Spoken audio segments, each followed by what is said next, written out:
आइए आज आप सब जानेंगे मार्गशीर्ष मास के महत्व के बारे में। मार्गशीर्ष के महीने में क्या करना चाहिए, किन की पूजा करनी चाहिए, तो आइए जानते हैं इन सबों के बारे में। मार्गशीर्ष महीने को जिसे कि अग्रहण का महीना और अगहन का महीना भी कहा जाता है। शास्त्रों के अनुसार मार्गशीर्ष महीने का संबंध जो कि मृगशिरा नक्षत्र से भी है। इसी नक्षत्र के कारण इस माह का नाम मार्गशीर्ष माह पड़ा। हिंदू पंचांग के अनुसार कार्तिक माह के बाद मार्गशीर्ष मास की शुरुआत होती है, जो कि 9वां महीना माना गया है। पुराणों में इस माह की महिमा का जो कि वर्णन मिलता है। इसकी महिमा कहते हुए स्वयं भगवान श्री कृष्ण ने गीता के श्लोकों में कहा है कि बृहस्साम तथा शामनाम गायत्री छंदसामहम मासानाम मार्गशीर्षा अहमृतूनाम कुसुमार्कः। अर्थात गायन करने योग्य श्रुतियों में मैं बृहस्साम और छंदों में मैं गायत्री छंद हूँ, तथा महीनों में मार्गशीर्ष और ऋतुओं में मैं वसंत हूँ। इस प्रकार भगवान श्री कृष्ण ने स्वयं कहा है। सतयुग में देवों ने वर्ष का आरंभ मार्गशीर्ष कृष्ण पक्ष की प्रतिपदा तिथि से ही किया था। साथ ही ऋषि कश्यप ने भी इस महीने के दौरान कश्मीर नामक जगह की स्थापना की थी। मार्गशीर्ष माह के दौरान जो कि यमुना नदी में स्नान दान का बड़ा ही विशेष महत्व माना गया है। मार्गशीर्ष महीने के दौरान यमुना नदी में स्नान करने से भगवान सहज ही प्राप्त हो जाते हैं। अतः जो लोग जीवन में भगवान का आशीर्वाद बनाए रखना चाहते हैं और हर संकट से छुटकारा पाना चाहते हैं, तो उन्हें मार्गशीर्ष महीने के दौरान कम से कम एक बार यमुना नदी में स्नान अवश्य ही करना चाहिए। लेकिन जिन लोगों के लिए ऐसा करना संभव ना हो, तो वे लोग अपने घर पे ही नहाने के पानी में गंगा जल मिलाकर के स्नान करें, पवित्र तीर्थों का जल मिलाकर के स्नान करें, या आप गंगा नदी जहाँ तक बन सके तीर्थ आदि क्षेत्रों में जाकर के स्नान करें, तो इसका बड़ा ही विशेष महत्व माना गया है। साथ ही इस महीने में भगवान श्री कृष्ण की उपासना करना, पवित्र नदियों में स्नान करना, लक्ष्मी नारायण का पूजन करना, यह सब जो कि शुभदायी माना गया है। इस दौरान जो कि शास्त्रों का पाठ करने से अमोघ फल की प्राप्ति होती है। इस महीने में किए गए तरह तरह के मंगल कार्य जो कि विशेष फलदायी होते हैं। इस महीने पूरे मन से भगवान श्री कृष्ण की आराधना करने से चंद्रमा से अमृत तत्व भी प्राप्ति होती है।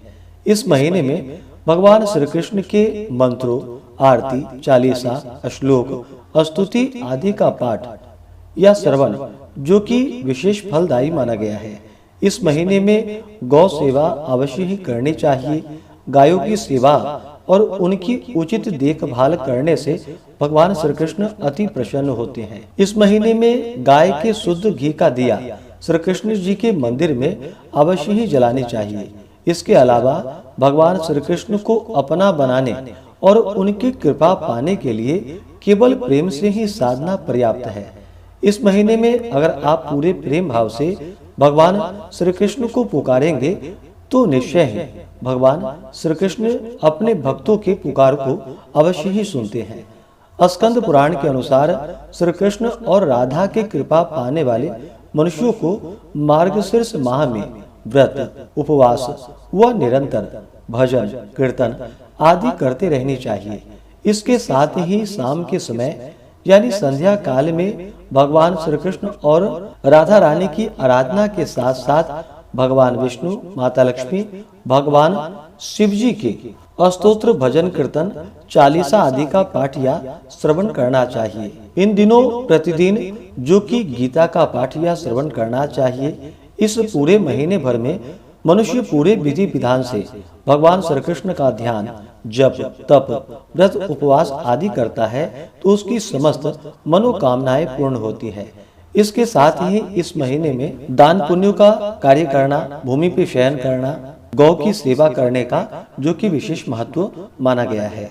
तो जो भी मार्गशीर्ष माह में नियम का पालन करने वाले हैं, उन्हें प्रत्येक दिन सुबह ब्रह्म मुहूर्त में उठ करके नित्य क्रियाओं से निवृत्त होकर के स्नान आदि का कार्य करना चाहिए और फिर भगवान श्री कृष्ण, राधा रानी, लक्ष्मी नारायण का यथाशक्ति पूजन, कथा श्रवण अवश्य ही करनी चाहिए। और भगवान श्री कृष्ण की प्रीति प्राप्ति के लिए प्रत्येक दिन संध्या काल के समय में जो कि तुलसी वृक्ष के नीचे दीपक जलानी चाहिए। इससे भगवान श्री कृष्ण अति प्रसन्न होते हैं। इस दौरान जो कि मथुरा में रह करके यमुना में स्नान और भगवान का पूजन जो कि अनंत फलदायी माना गया है, इससे मनुष्य घोर से घोर पाप से भी मुक्त हो जाता है। कहा गया है जैसे सूर्योदय के होने पर अंधकार, वज्र के भय से पर्वत, गरुड़ को देखकर सर्प और वायु के झकोरों से मेघ नष्ट हो जाते हैं, उसी प्रकार मार्गशीर्ष मास में किए गए नियमों से व्यक्ति के समूल पाप नष्ट हो जाते हैं। तो आशा करता हूँ कि यह जानकारी आपको अच्छा लगा हो। इसी प्रकार से ज्ञानवर्धक जानकारियाँ प्राप्त करते रहने के लिए, व्रत पूजा के बारे में जानने के लिए, कथा को सुनने के लिए चैनल पे अगर आप पहली बार आए हैं तो चैनल को लाल बटन दबा करके सब्सक्राइब करें, साथ में बेल आइकन घंटी को दबाएं ताकि आने वाली वीडियो का नोटिफिकेशन आपको समय से मिलता रहे।